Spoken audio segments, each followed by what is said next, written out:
তো বন্ধুরা দেখো, আমি আজকে ডিমের ঝোল করছি। এই যে প্রথমে আলুটা ভেজে তুলে রেখেছিলাম, তারপরে আমি মশলা কষে, যেমন পেঁয়াজ, টমেটো, আদা, রসুন, লঙ্কা গুঁড়ো, হলুদ গুঁড়ো সব কিছু দিয়ে মশলাটা কষে আলুগুলোকে এখন কষিয়ে নিচ্ছি।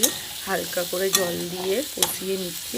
আর এখানে আমি ডিম ভেজে রেখেছি, এই যে ডিম ভেজে রেখেছি। আর এই যেখানে তরকারি একটু চলো, তরকারিটা ফুল গম হয়ে গেলে তোমাদের সাথে শেয়ার করছি। দেখো বন্ধুরা, একটু জল দিয়ে কষিয়ে নিচ্ছি। এবার আমি জল দিয়ে দেবো।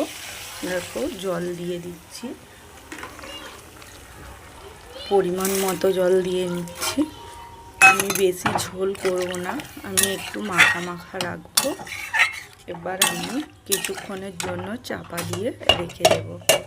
কিছুক্ষণের জন্য আমি চাপা দিয়ে রেখে দেবো। চলো, হয়ে গেলে তোমাদেরকে খুলে দেখাচ্ছি। তো বন্ধুরা দেখো, আমার ডিমের ঝোল ফুটে গেছে, মানে ঝোলটা এখন ফুটে গেছে। কিছুক্ষণ পর দেবো, আলুটা সেদ্ধ হয়ে গেলে তারপর আমি ডিমটা দেবো। ডিমটাকেও আমি একটু তেলে নেড়ে রেখেছি। দেখো আমার তরকারিটা ফুটে গেছে, আলুটা সেদ্ধ হোক, তারপর তোমাদেরকে দেখাচ্ছি। তো বন্ধুরা চলো, আলুগুলো সেদ্ধ হয়েছে কি আমি দেখে নিই। আলু সেদ্ধ হয়েই এসেছে, হালকা এখনও একটু হবে। চলো দেখো, আলু সেদ্ধ হয়ে গেছে।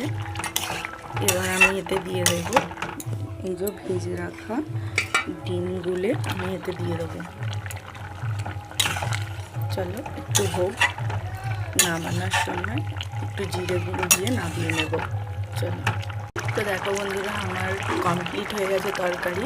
আমি একটু জিরে গুঁড়ো ছড়িয়ে দিচ্ছি ওপর দিয়ে। এবার আমি নামিয়ে নেব। চলো নামিয়ে নিয়ে তোমাদেরকে দেখাচ্ছি। তো বন্ধুরা দেখো, আমি ডিমের ঝোল নামিয়ে নিয়েছি। নেওয়ার পর আমি এখানে আবার কড়া বসিয়ে দিয়েছি, জ্বলছে। আমি একটুখানি তেল দিয়ে দিচ্ছি। দেখো আমি তেল দিয়ে নিলাম। আমি এবার এই যে ডিমের শাক ভাজবো।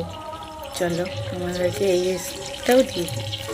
তেলটাকে গরম করে নিলাম, নেওয়ার পর আমি ডিমের শাকগুলোকে দিয়ে দেবো।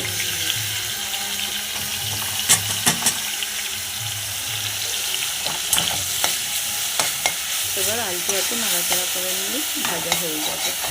চলো, তোমাদের কেমন লাগলো রেসিপিটা অবশ্যই আমাকে কমেন্টে জানিও। আর আমার এরকম রেসিপি দেখতে চাইলে অবশ্যই কমেন্ট করো।